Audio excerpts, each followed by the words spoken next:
Welcome to Place Brand Leaders, the podcast of the Place Brand Observer. In this shortcast, I want to share with you some insights from my book, An Insider's Guide to Place Branding, Shaping the Identity and Reputation of Cities, Regions and Countries. The book was published by Springer in May. And one of the questions which are included in the book is why engage with place branding? How useful is it?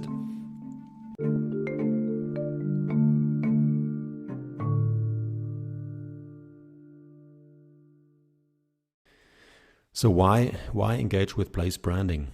Is it worth it? And the short answer is yes, and the long answer is what I will give you now, basically a summary of what our panel of experts said about this topic. And the summary you will find in the book. And the first argument for place branding is that it brings people and interests together around a place's key values and strengths. So place branding showcases and celebrates what makes a place unique. It helps countries, cities and regions to rediscover and re-articulate their identity and distinctive elements. This in turn facilitates defining the strategic direction for the place's development, and it helps to channel the energies and resources of partners to get the best results. So in a way, human history is full of events, initiatives or decisions which would qualify as place branding. Just like modern day place branding programs shape and thereby influence a place's future. A frequently used example is the Guggenheim Museum and how it helped to transform the former industrial city of Bilbao in the Basque Country in Spain into one known for its vibrant art scene and sustainability. There are many other examples as well, of course, of how infrastructure influences the identity and also image of places. Perhaps the most significant benefit of place branding is that it brings a diverse group of interested but otherwise disassociated or even competing parties together around one shared table. And it updates them about the shortcomings and strengths of the place and fills them in about what others are doing or what they also expect from future. And this stimulation of multi-stakeholder cooperation likely leads to the development of new projects and initiatives, as well as policies which benefit the entire place, be it a region, a city, or a country. So bringing people and interests together around one table is the first good, strong argument for place branding.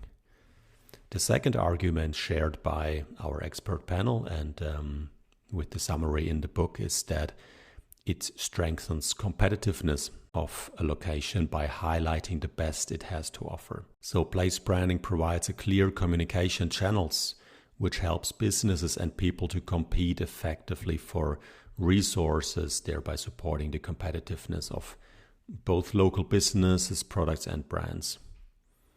Essentially, the usefulness of place branding lies in its power to facilitate and support a unified cultural expression and strategy. It creates more value for everyone.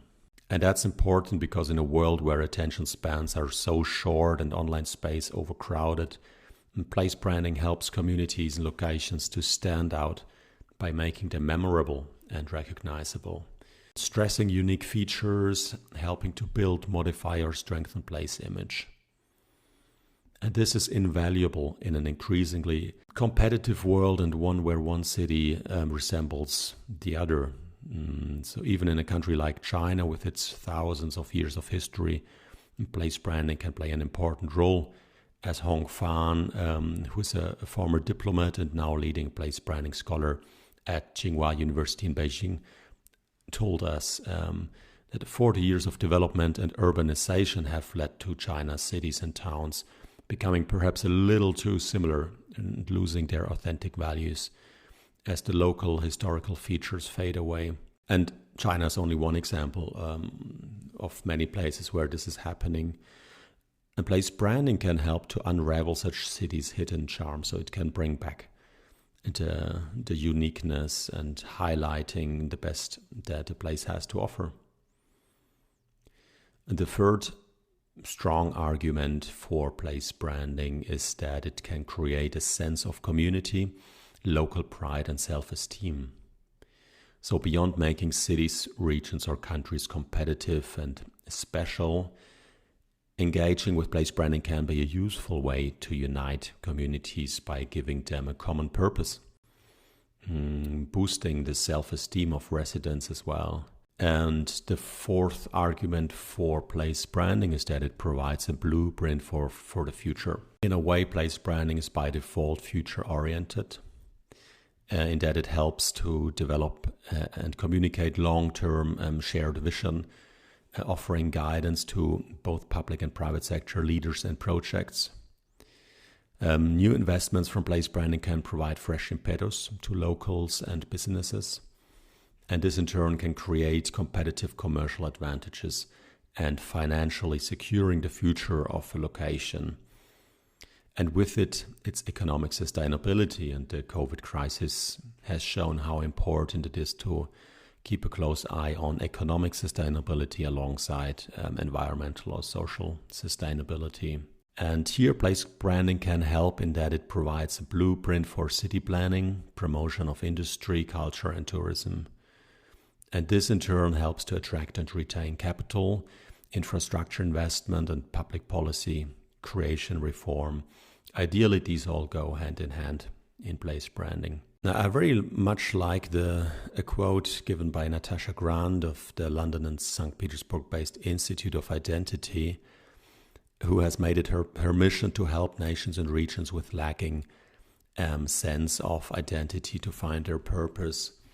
And she told us that I do not think anyone who has engaged in place branding as a client has ever regretted it.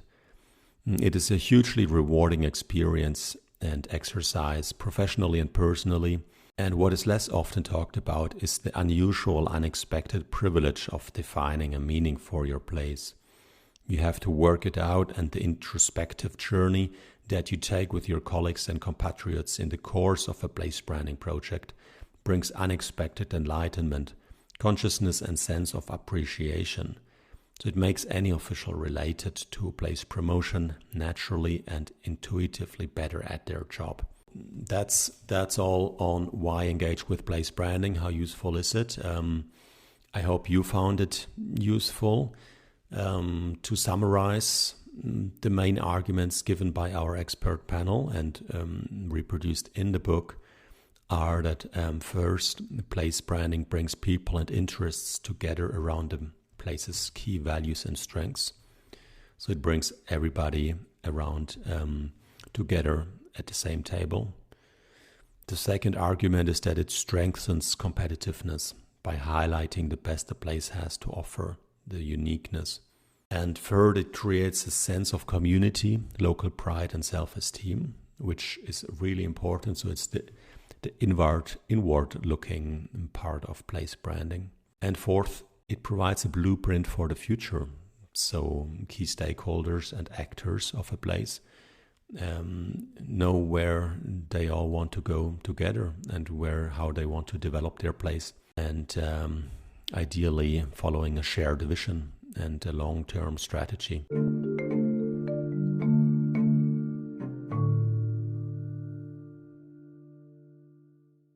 So in the next episode, again a shortcast most likely, I will share with you some key insights and ideas on which are the keys for place branding success. Until then, I wish you a good time and hopefully you'll tune in again next time. Thank you.